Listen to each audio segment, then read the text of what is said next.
और आज हम इसी हथियार को तेज करेंगे। आइए जानते हैं वो कौन सी 5 बीमारियां हैं जो भविष्य में कोरोना से भी ज्यादा घातक साबित हो सकती हैं। ये जानकारी आपको डराने के लिए नहीं बल्कि जगाने के लिए है, क्योंकि जब आप जानते हैं कि सामने क्या है तो आप लड़ने के लिए बेहतर तरीके से तैयार होते हैं। सोचिए एक ऐसे दुश्मन के बारे में जिस पर आपका सबसे शक्तिशाली हथियार भी बेअसर हो जाए। सुपर बग्स, ये वही दुश्मन है। ये बैक्टीरिया और वायरस के वो रूप हैं जिन्होंने हमारे एंटीबायोटिक्स और दवाओं के खिलाफ अपनी ताकत बढ़ा ली है। ये म्यूटेट हो चुके हैं।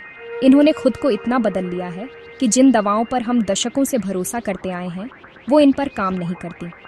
एक मामूली सा कट, एक छोटा सा इन्फेक्शन जो आज आसानी से ठीक हो जाता है, वो सुपर बग के हमले के बाद जानलेवा बन सकता है। ये एक खामोश महामारी है जो धीरे धीरे दुनिया भर में फैल रही है। ये कोई भविष्य की कल्पना नहीं है, ये आज की सच्चाई है। अस्पतालों में ये सुपर बग्स सबसे कमज़ोर मरीजों को अपना निशाना बनाते हैं। सर्जरी के बाद, कीमोथेरेपी के दौरान या जब हमारी इम्यूनिटी कमज़ोर होती है तब ये हमला करते हैं।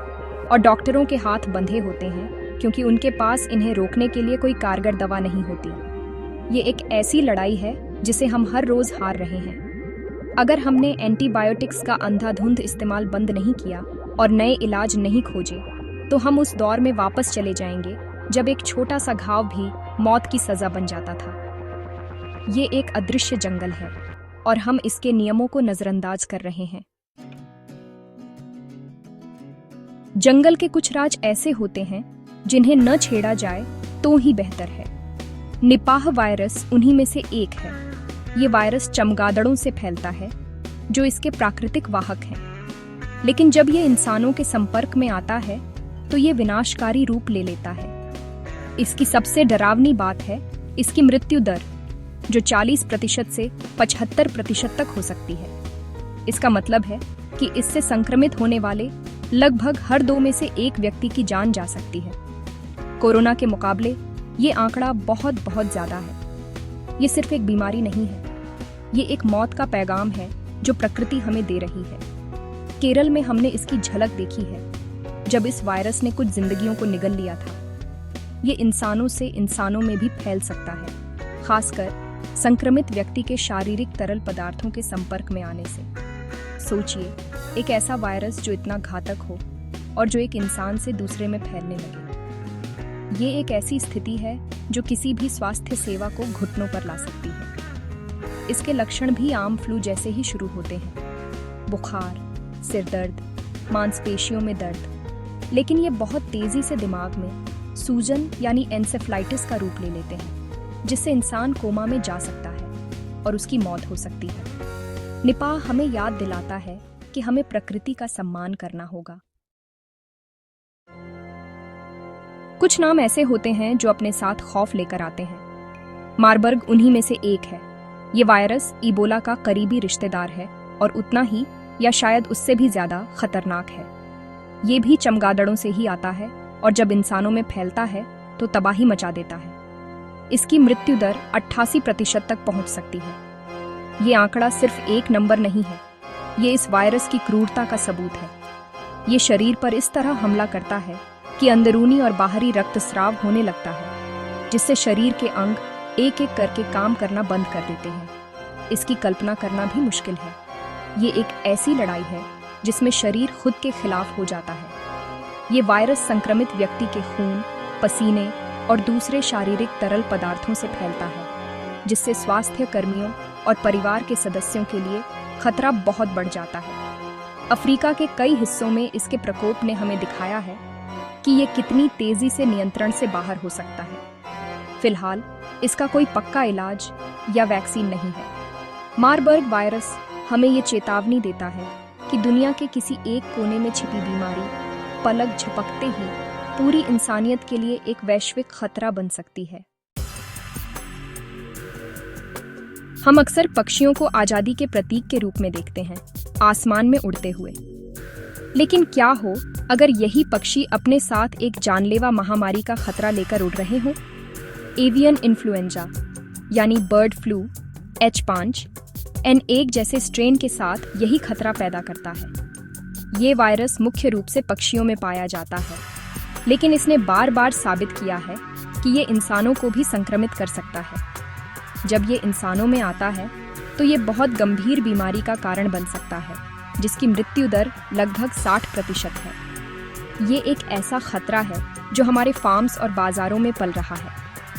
सबसे बड़ी चिंता ये है कि अगर ये वायरस म्यूटेट होकर इंसानों से इंसानों में आसानी से फैलने की क्षमता हासिल कर लेता है तो ये एक विनाशकारी महामारी का रूप ले सकता है। इन्फ्लुएंजा वायरस हवा के जरिए फैलता है, जिसका मतलब है कि ये बहुत तेजी से पूरी दुनिया में फैल सकता है, ठीक वैसे ही जैसे 1918 की स्पेनिश फ्लू महामारी ने किया था। वो महामारी भी एक एवियन फ्लू से ही शुरू हुई थी और उसने करोड़ों लोगों की जान ले ली थी। इतिहास हमें चेतावनी दे रहा है। हमें पोल्ट्री फार्म्स में निगरानी बढ़ानी होगी और किसी भी असामान्य संकेत को गंभीरता से लेना होगा, वरना आसमान से आई ये आफत हम सब पर भारी पड़ सकती है। इन्फ्लुएंजा या फ्लू एक ऐसा दुश्मन है जिससे हम हर साल लड़ते हैं।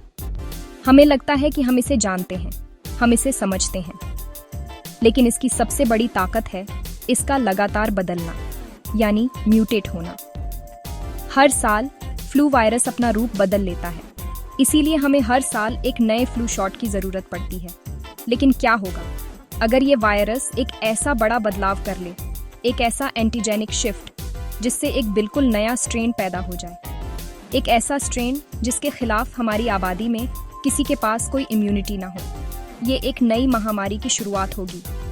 इतिहास गवाह है 1918, 1957, 1968 और 2009 में ऐसी ही महामारियां आई थीं। ये सभी इन्फ्लुएंजा वायरस के नए रूपों के कारण हुई थीं।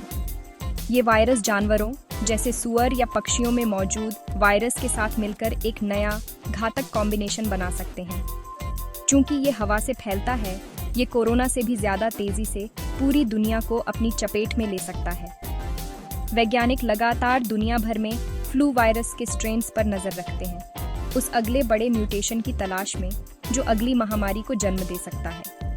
ये एक ऐसी रेस है जिसे हम हार नहीं सकते, क्योंकि इस रेस का अंजाम हमारी सभ्यता का भविष्य तय कर सकता है। तो ये हैं वो अनदेखे दुश्मन जो भविष्य में इंसानियत के लिए एक बड़ा खतरा बन सकते हैं। Superbugs, Nipah, Marburg, avian flu और म्यूटेटेड इन्फ्लुएंजा। ये नाम हमें डरा सकते हैं, लेकिन डरना इसका हल नहीं है। हल है जानना, समझना और तैयार रहना। कोरोना ने हमें एक बहुत महंगा सबक सिखाया है। हम बीमारियों को हल्के में नहीं ले सकते। हमें अपने स्वास्थ्य सिस्टम को मजबूत करना होगा, वैज्ञानिक रिसर्च में निवेश करना होगा और अंतर्राष्ट्रीय सहयोग को बढ़ाना होगा। ये लड़ाई किसी एक देश की नहीं, पूरी इंसानियत की है। व्यक्तिगत स्तर पर भी हमारी जिम्मेदारी बनती है। साफ सफाई का ध्यान रखना, एंटीबायोटिक्स का सही इस्तेमाल करना और बीमारियों के लक्षणों को नज़रअंदाज न करना। ये छोटी छोटी आदतें एक बड़ा फर्क ला सकती हैं। इन बीमारियों से बचने के लिए हमें सतर्क रहना होगा और समय रहते ज़रूरी कदम उठाने होंगे। हमें प्रकृति के साथ अपने रिश्ते को भी समझना होगा। जंगलों की कटाई और वन्य जीवों के घटते आवास इन वायरसों को हमारे और करीब ला रहे हैं। हमें संतुलन बनाना सीखना होगा, नहीं तो प्रकृति का संतुलन हमें तबाह कर देगा। ये जानकारी एक चेतावनी है, एक अलार्म है। इसे सुनकर घबराने की बजाय हमें जागरूक बनना है। हमें सवाल पूछने हैं और सही जानकारी की तलाश करनी है। ज्ञान हमें ताकत देता है, खुद को और अपने प्रियजनों को बचाने की ताकत। ये सफ़र मुश्किल हो सकता है, लेकिन हम इसे मिलकर तय कर सकते हैं। हिम्मत और समझदारी के साथ हम आने वाले हर इम्तिहान का सामना करने के लिए तैयार हो सकते हैं। ऐसी और जानकारी के लिए चैनल को सब्सक्राइब करें। सुरक्षित रहिए, सतर्क रहिए।